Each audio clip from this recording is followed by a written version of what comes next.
மாமல்லபுரம் என்றால் அனைவரது நினைவுக்கும் வருவது மாமல்லபுரத்து குகை கோவில் சிற்பங்கள்.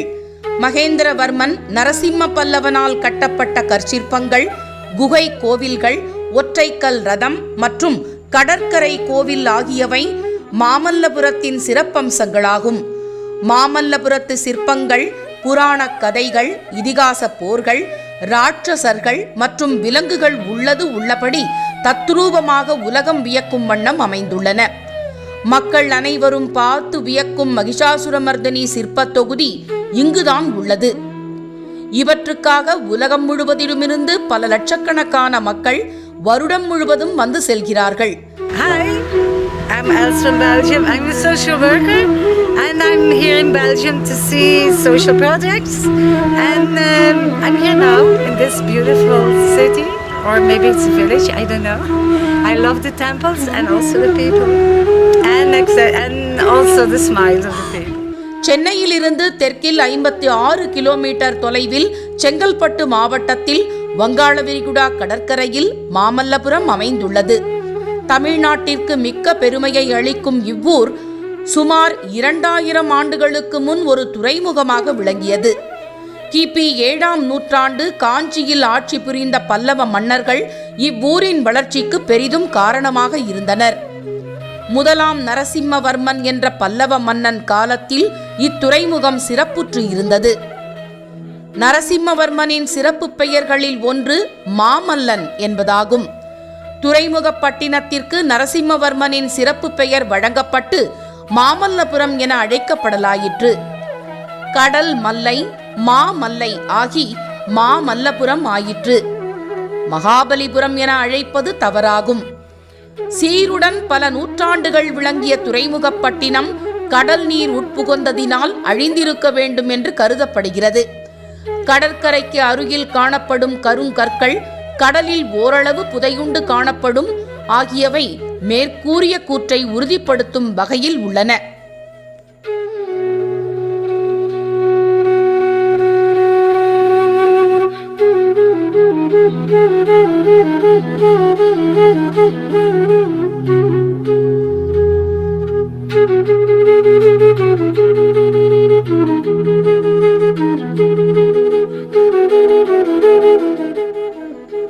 மாமல்லபுரம் இன்று சிற்றூராக தோன்றிடினும் இதன் பெருமைகள் உலகறிந்ததாகும். பெருமைக்கு காரணம் இங்குள்ள சிற்பங்களே. இச்சிற்பங்களை ஆக்குவித்தவர்கள் பல்லவ மன்னர்களாவர். கற்பாறைகளில் குகை கோவில்களை அமைத்து கோவில் கலையில் ஒரு புதுமையை தமிழ்நாட்டில் புகுத்திய பெருமை முதலாம் மகேந்திரவர்ம பல்லவன் மன்னனையே சாரும். முதலாம் மகேந்திரவர்மனின் மகன் முதலாம் நரசிம்மவர்மன் தந்தையை பின்பற்றி குன்றுகளை குடைந்து குகை கோவில்களை மாமல்லபுரத்தில் அமைத்தார். இவற்றை தவிர மலையை செதுக்கி கோவில்கள் அமைக்கும் புதுமையையும் திறந்த வெளியில் இயற்கையாக அமைந்த பாறைகளில் புடைப்புச் சிற்பங்களை அமைக்கும் புதுமையையும் புகுத்தினார். மாமல்லன் மாமல்லபுரத்தில் தொடங்கிய புதுமையான கற்கோவில்கள், திறந்தவெளி புடைப்புச் சிற்பங்கள் ஆகியவை அமைக்கும் பணி அவருக்கு பின் பதவி வகித்த பல்லவ மன்னர்களால் தொடரப்பட்டு பல கட்டங்களில் முடிக்கப்பட்டன. 2ஆம் மகேந்திரவர்மன், முதலாம் பரமேஸ்வரவர்மன், 2ஆம் நரசிம்மன் என்ற ராஜசிம்மன் ஆகிய பல்லவ மன்னர்கள் இப்பணியை செய்தனர். கல்வெட்டுக்கள் 2ஆம் நரசிம்மன் என்ற ராஜசிம்மனின் பணியும் பாணியும் மாமல்லபுரத்தில் ஆதிக்கம் செலுத்துவதை காட்டுகின்றன. கட்டுமான கோவில்களை அமைக்கும் புதுமையை ராஜசிம்மன் புகுத்தினார்.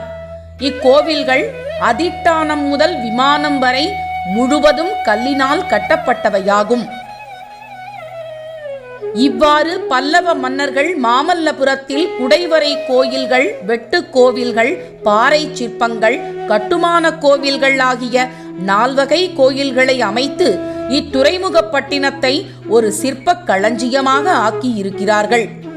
சாளுக்கியரின் படையெடுப்பு முதலிய காரணங்களால் பல பணிகள் முற்றுப்பெறாத நிலையில் சில சேதமடைந்த நிலையிலும் காணப்படுகிறது.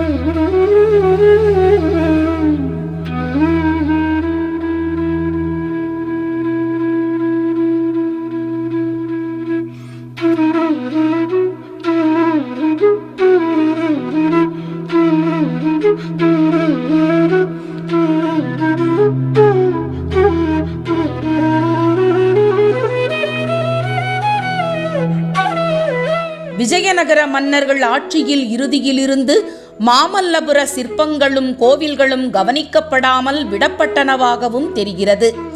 ஏனெனில் கிபி 18ஆம் நூற்றாண்டின் இறுதியில் ஆங்கிலேயர்கள் மாமல்லபுரத்திற்கு வந்தபொழுது இங்குள்ள சிற்பங்கள் யாவராலும் கைவிடப்பட்ட நிலையில் இருந்தனவாம். புறக்கணிக்கப்பட்ட நிலையில் வல்லவரின் புகழ்மிக்க நினைவு சின்னங்கள் முற்றிலும் அல்லது ஒரு பகுதியோ மணலின் அடியில் சென்றிருக்கலாம். இச்சிற்பங்களை மீட்பது மற்றும் பாதுகாப்பதில் ஆங்கிலேயர்கள் அதிக கவனம் செலுத்தினர். பின் இவை இந்திய தொல்பொருள் துறையின் பாதுகாப்பில் வந்தன. கடற்கரை கோவில். விஷ்ணுவுக்கும் சிவனுக்குமாக அமைக்கப்பட்டுள்ள இக்கோவில் கிபி 7ஆம் நூற்றாண்டில் ஆண்ட ராஜசிம்மன் என்ற பல்லவ மன்னனால் கட்டப்பட்டது. இது திராவிட கட்டடக்கலையின் சிறந்த எடுத்துக்காட்டாகும். இரவிலும் இக்கோயிலை காணும் வகையில் இக்கோவிலில் பிரகாசமான விளக்குகள் அமைக்கப்பட்டுள்ளன. அலைவாய் கரையில் அமைந்துள்ளதால் இரவின் மின் ஒளியில் பார்ப்பதற்கு மிக அழகாக காட்சியளிக்கின்றன. தென்னிந்தியாவின் பழமையான கோயில்களில் ஒன்றான இதை 13 கற்காளைகள் காவல் புரிகின்றன. மாமல்லபுர கடற்கரை கோயில் 2 அழகிய விமானங்களுடன் காட்சியளிப்பது கடற்கரை கோயில் எனப்படுகிறது. உண்மையில் கடற்கரை கோயில்களில் 3 கோயில்கள் அடங்கியுள்ளன. 2 சிவன் கோவில்கள், ஒரு விஷ்ணு கோவிலும் இங்கு உள்ளன. 2 சிவன் கோவில்களுக்கு விமானங்கள் உள்ளன. விஷ்ணு கோவிலுக்கு விமானம் இல்லை. கோயில்களில் உள்ள கல்வெட்டுகளில் சான்று இருந்து கடற்கரை கோயில் 2ஆம் நரசிம்மவர்மன் என்ற ராஜசிம்மன் பல்லவனால் அமைக்கப்பட்டது என்று அறியப்படுகிறது. இது முழுவதும் கற்பாறைகள் கொண்ட விமானங்கள், கோயிலை சுற்றியுள்ள சிங்கம், முதலில் உருவச் சிற்பங்கள் ஆகியவை கலை சிறப்பு மிக்கவை. இக்கோயில் பண்டைய நினைவு சின்னமாக விளங்குகிறதே தவிர இங்கு வழிபாடு நடைபெறவில்லை. வங்கக்கடலின் அலை மோதும் எழில்மிக்க இக்கடற்கரை கோவில் உலக புகழ் பெற்றது. கடல் நீரின் உப்புத்தன்மை இக்கோவிலை சேதப்படுத்தாமல் பாதுகாப்பது நமது கடமையாகும்.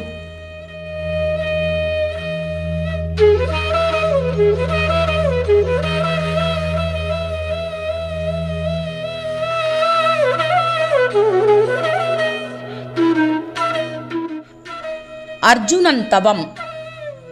திமிங்கல வடிவிலான பாறையில் 27 மீட்டர் × 9 மீட்டர் அளவு பரப்புடையது. இது உலகின் மிகப்பெரிய தொகுப்பு சிற்பமாகும். இதில் கடவுள்கள், தேவர்கள், மனிதர்கள், அரக்கர்கள், பறவைகள் மற்றும் பூச்சிகள் போன்றவை மிகவும் கலை நேர்த்தியுடன் செதுக்கப்பட்டு காண்போர் கண்ணை கவரும் விதத்தில் அமைந்துள்ளது. மாமல்லபுரத்தின் மத்தியில் தலசயன பெருமாள் கோவிலுக்கு அருகில் அர்ஜுனன் தவம் என்ற சிற்பக் காட்சி உள்ளது. ஒரு குன்றின் 9 மீட்டர் உயரம் வரை உள்ள பாறை பகுதி செதுக்கப்பட்டு புடைப்பு சிற்பங்களாக காட்சி தருகிறது. அர்ஜுனன் தவம் என்பது மகாபாரதத்தில் வரும் நிகழ்ச்சியாகும். கௌரவர்களுடன் போரிடுவதற்காக அர்ஜுனன் கடும் தவம் இருந்து சிவபெருமானிடம் பாசுபதம் என்ற ஆயுதத்தை பெற்றார் என்பது மகாபாரத செய்தியாகும். குப்தர் காலத்தில் வாழ்ந்த பாரவி என்ற புலவர் தமது கிராதார்ஜுன்யம் என்ற நூலில் விளக்கி கூறியுள்ளபடி அர்ஜுனன் தவம் சிற்பக்காட்சி வடிவமைக்கப்பட்டுள்ளது. அர்ஜுனன் தவம் ஒரு சிற்ப அதிசயமாகும். சிவபெருமான், தேவர்கள், மனிதர்கள், யானை, சிங்கம், மான் முதலிய மிருகங்கள், பறவைகள் ஆகிய சுமார் 100 புடைப்பு சிற்பங்களை அர்ஜுனன் தவம் சிற்பத்தில் காணலாம். அர்ஜுனன் தவம் ஒரு சிறந்த கலை கருவூலமாகும். இது உலக கலைஞர்கள் யாவராலும் போற்றப்படுகிறது. பஞ்சரதங்கள், அதாவது 5 கல் ரதங்கள். ஒரே கல்லால் செதுக்கப்பட்ட கோயில்கள் 5ம் வெவ்வேறு பாணியில் உள்ளன. இவை 5 ரதங்கள் என அழைக்கப்படுகின்றன. இந்த 5 ரதங்களில் 4 ரதங்கள் ஒவ்வொன்றும் ஒற்றை கல்லினால் நிர்மாணிக்கப்பட்டவை என்று கருதப்படுகிறது. இந்த ரதங்களின் சுவர்களில் கடவுள்களின் உருவங்கள் மிகவும் நேர்த்தியாக செதுக்கப்பட்டுள்ளன. கடற்கரை கோயிலில் இருந்து சுமார் 2 கிலோமீட்டர் தொலைவில் 5 கல் ரதங்கள் என்ற சிற்ப வினோதங்கள் உள்ளன. தர்மராஜ ரதம், பீமரதம், அர்ஜுன ரதம், நகுல சகாதேவ ரதம், திரௌபதி ரதம். கோயில் தெய்வங்களை தெருக்களில் உற்சவமாக கொண்டு வருவதற்கு பயன்படுவது தேர் அல்லது ரதம் எனப்படும். இந்த ரதங்களின் அமைப்பை மாமல்லபுர கல் ரதங்கள் கொண்டுள்ளன. இயற்கையாக அமைந்திருந்த ஒரு குன்றை வெட்டியும் செதுக்கியும் இந்த 5 ரதங்கள் அமைக்கப்பட்டன என்றும், தர்மராஜ ரதத்தின் உச்சி பகுதியை அக்குன்றின் உச்சியாக இருந்திருக்க வேண்டும் என்று கருதப்படுகிறது. இந்த ரதங்கள் மகாபாரதத்தில் வரும் பஞ்சபாண்டவர் பெயர்களையும் திரௌபதியின் பெயரையும் கொண்டுள்ளன. பஞ்சபாண்டவர்களின் பெயர்களை கொண்டிருந்தாலும் உண்மையில் இவை சிவன், துர்க்கை முதலிய தெய்வங்களின் வழிபாட்டிற்காக அமைக்கப்பட்ட கோயில்களே ஆகும். இயற்கையாக இந்த மலைப்பாறை அதே இடத்தில் கோயிலாக வடிக்கப்பட்டது. ஆனால் இவற்றில் இப்போது வழிபாடு இல்லை. 5 ரதங்களில் மிக பெரியதும் சிறந்ததும் தர்மராஜ ரதம் ஆகும். இது 3 மாடிகளை கொண்டுள்ளது. இந்த ரதத்தை அமைக்கும் பணி மாமல்லன் காலத்தில் தொடங்கப்பெற்று பரமேஸ்வரன் காலத்தில் நிறைவு பெற்றிருக்கலாம் என்று கருதப்படுகிறது. இந்த ரதம் சிவபெருமானின் வழிபாட்டிற்காக வைக்கப்பட்டிருக்கலாம். இதன் சுவர்களில் பல தெய்வங்களின் அழகிய திருவுருவங்கள் வடிக்கப்பட்டுள்ளன. இவ்விமானம் ஒரு கலை கருவூலமாக காட்சியளிக்கிறது. இவ்விமானம் பிற்காலத்தில் எழுந்த கோயில் விமானங்களுக்கு ஒரு முன்மாதிரியாக அமைந்தது எனலாம். அர்ஜுனன் ரதமும் சிவனுக்காக வழங்கப்பட்டதாக இருக்கலாம். இதன் கிழக்கு சுவரிலும் தெற்கு சுவரிலும் உள்ள பெண்களின் உருவங்கள் சிறந்த கலை படைப்புகளாகும். பீமரதம் முற்றுப்பெறாத நிலையில் உள்ளது. துவாரபாலகர் சிற்பங்களை தவிர இதில் வேறு சிற்பங்கள் இல்லை. இது திருமாலுக்கு உரியதாய் இருக்கலாம். நகுல சகாதேவ ரதம் இந்திரனுக்கு வடிக்கப்பட்டதாக இருக்கலாம் என்று கருதப்படுகிறது. இதுவும் சிறிது முற்றுப்பெறாத நிலையில் உள்ளது. திரௌபதி ரதம் சிறிய அளவினை கொண்டுள்ளது. குடிசை போன்ற தோற்றத்தை இது பெற்றுள்ளது. 5 கல் ரதங்களுக்கு அருகில் யானை, சிங்கம், நந்தி ஆகியவற்றின் அழகிய சிற்ப உருவங்கள் உள்ளன. திரௌபதி ரதத்திற்கு எதிரில் சிங்கமும், அர்ஜுனன் ரதத்திற்கு எதிரில் நந்தியும், நகுல சகாதேவ ரதத்திற்கு அருகில் யானையும் உள்ளன. 5 ரதங்கள் வடிக்கப்பட்ட கொன்றைச் சேர்ந்த பாறைகளில் இருந்தே இந்த 3 உருவங்களும் வைக்கப்பட்டிருக்கலாம் என்று கருதப்படுகிறது. 5 கல் ரதங்களை தவிர மாமல்லபுரத்தில் மேலும் 4 கல் ரதங்கள் உள்ளன. அவைகளில் ஒன்று கணேச ரதம். அர்ஜுனன் தவம் சிற்பக் காட்சிக்கு அருகில் இந்த ரதம் உள்ளது. சிவபெருமானுக்காக வடிக்கப்பட்ட ரதமாக இருப்பினும் கருவறை லிங்கம் நீக்கப்பட்டு சமீப காலத்தில் கணேசனின் திருவுருவம் வைக்கப்பட்டுள்ளது. எனவே இந்த ரதம் கணேச ரதம் என்ற பெயரை பெற்றுள்ளது. மாமல்லபுரம் ஊரை தாண்டியவுடன் மாமல்லபுரம் திருக்கழுகுன்றம் சாலையில் பிடாரி ரதங்கள் உள்ளன. இவை 2 ரதங்கள். பிடாரி என்ற பெண் தெய்வத்தின் அருகில் இந்த ரதங்கள் இருப்பதால் இப்பெயர் பெற்றன. இந்த ரதங்களுக்கு தெற்கில் வலையன்குட்டை என்ற குளத்திற்கு எதிரில் உள்ள ரதமும் வலையன்குட்டை ரதம் என்று அழைக்கப்படுகிறது. குகை கோயில்கள். குகை கோயில்கள் கோனேரி மண்டபம், மகிஷாசுரமர்தினி குகை, வராக மண்டபம், ஆதிவராக மண்டபம், திருமூர்த்தி குகை மற்றும் கிருஷ்ண மண்டபம் குறிப்பிடத்தக்க குகை கோவில்களாகும். குகை கோயில்கள் முதலாக மகேந்திரவர்ம பல்லவனால் கட்டப்பட்டதாகும். இதன் நளினம் மற்றும் ஒப்பனை, அழகு, எளிமை ஆகியவற்றுக்காக இக்கோயிலில் போற்றப்படுகின்றன. மலை பகுதியையும் பாறைகளையும் குடைந்து அமைக்கப்பட்ட பல்லவர் குடைவரை கோயில்கள் பல மாமல்லபுரத்தில் உள்ளன. குகை கோயில்களில் பெரும்பாலானவை மண்டபக் கோயில்களாக விளங்குகின்றன. அவை மகிஷாசுரமர்தினி குகை மண்டபம், கொடிக்கால் மண்டபம், கிருஷ்ண மண்டபம், மும்மூர்த்தி குகை, வராக குகை மண்டபம், ஆதிவராக குகை கோவில், ராமானுஜ மண்டபம், கோனேரி மண்டபம். மேற்கூறிய குகை கோயில்களிலும் குகை மண்டப சுவர்களிலும் புராண நிகழ்ச்சிகளை சித்தரிக்கும் அழகிய சிற்பங்கள் வடிக்கப்பட்டுள்ளன. மகிஷாசுரமர்தினி மண்டபச் சுவரில் துர்க்கை எருமையின் தலை கொண்ட அசுரனுடன் ஓரிடம் காட்சி, விஷ்ணுவின் அழகிய நித்திரை கோலம் ஆகியவை சமயச் சிறப்பும் கலை சிறப்பும் மிக்கவையாகும். கிருஷ்ண பகவானின் வாழ்க்கையிலிருந்து ஒரு சம்பவத்தை அழகுடன் சித்தரித்து காட்டும் சிற்பங்கள் கிருஷ்ண மண்டபத்தில் உள்ளன. கோபமுற்ற இந்திரனின் செயலால் ஏற்பட்ட கடும் மழையால் கோபியர், குழந்தைகள் ஆகியோரும் பல மிருகங்களும் அவதியுற்ற பொழுது கிருஷ்ண பகவான் கோவர்தன மலையை பெயர்த்து அதை ஒரு குடை போல் பிடித்து மழையில் அவதியுறும் மக்களுக்கும் மாக்களுக்கும் அடைக்கலம் கொடுக்கும் காட்சியை கல் புராணக் கதையாக கூறுகிறது. வராக குகை, ஆதிவராக குகை திருமாலுக்கு வடிக்கப்பட்டவையாகும். தெய்வ திருவுருவங்களை தவிர ஆதிவராக குகையில் சிம்ம விஷ்ணு, மகேந்திரவர்மன் ஆகிய பல்லவ மன்னர்களின் ஆளுயர உருவங்கள் அவர்களது மனைவியருடன் காணப்படுகிறது. மகிஷாசுரமர்தினி குகை. மகிஷாசுரமர்தினி குகை மிகவும் துல்லியமாக செதுக்கப்பட்ட ஒரு அற்புதமான குகை கோவிலாகும். இதில் ஒருபுறம் மகிஷாசுரமர்தினி மகிஷாசுரனை வதம் செய்யும் காட்சியும், மறுபுறம் விஷ்ணு பகவான் பள்ளி கொண்டிருக்கும் காட்சியும் மிக நேர்த்தியான முறையில் காண்போரை கவரும் வகையில் செதுக்கப்பட்டுள்ளது. கிருஷ்ண மண்டபம். கிருஷ்ண மண்டபம் ஸ்ரீ கிருஷ்ணனின் சிறப்பு தொகுப்பாக உள்ளது. இதில் அவர் காத்தருளும் உயிர்களான மனிதர்கள், புல், பூச்சி இனங்கள் செதுக்கப்பட்டுள்ளன. கிருஷ்ணனின் வெண்ணெய் உருண்டை. கிருஷ்ணரின் வெண்ணெய் உருண்டை என்பது வெட்டவெளியில் உள்ள ஒரு உருண்டையான பாறையாகும். இது எந்த ஒரு பிடிமானமும் இல்லாமல் இருப்பது போன்று தோற்றமளிக்கிறது. இதை 4 பேர் சேர்ந்து தள்ளினால் உருண்டு விழுந்து விடுவது போன்ற தோற்றமளிக்கும். ஆனால் ஒரு கூட்டமே சேர்ந்து தள்ளினாலும் இது நிலையாக உள்ளது.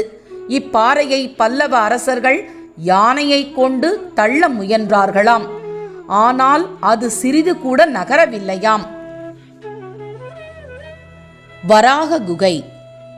வராக குகை ஒற்றை கல்லில் செதுக்கப்பட்டுள்ள ஒரு சிறிய மண்டபமாகும். இங்கு 4 பிரிவுகளில் நிற்கும் துவாரபாலகர்கள் செதுக்கப்பட்டுள்ளன. புலிக்குகை. புலிக்குகை பல்லவர் கலாச்சார நிகழ்வுகளை அரங்கேற்றுவதற்குரிய ஒரு திறந்தவெளி அரங்கமாக இது செதுக்கப்பட்டுள்ளது. இங்கு பல அழகிய பழங்கால சிற்பங்கள் இருப்பதை காணலாம். இது மாமல்லபுரத்திலிருந்து 4 கிலோமீட்டர் தொலைவில் அமைந்துள்ளது. தலசயன பெருமாள் கோவில். அர்ஜுனன் தவம் சிற்பக் காட்சியில் இருந்து சிறிது தொலைவில் தலசயன பெருமாள் கோவில் உள்ளது. சந்திரகிரியில் ஆட்சி புரிந்த விஜயநகர மன்னர்கள் காலத்தில் இக்கோயில் கட்டப்பட்டது. இக்கோவிலின் அருகில் விஜயநகர காலத்து ராயகோபுரம் ஒன்று முற்றுப்பெறாத நிலையில் உள்ளது.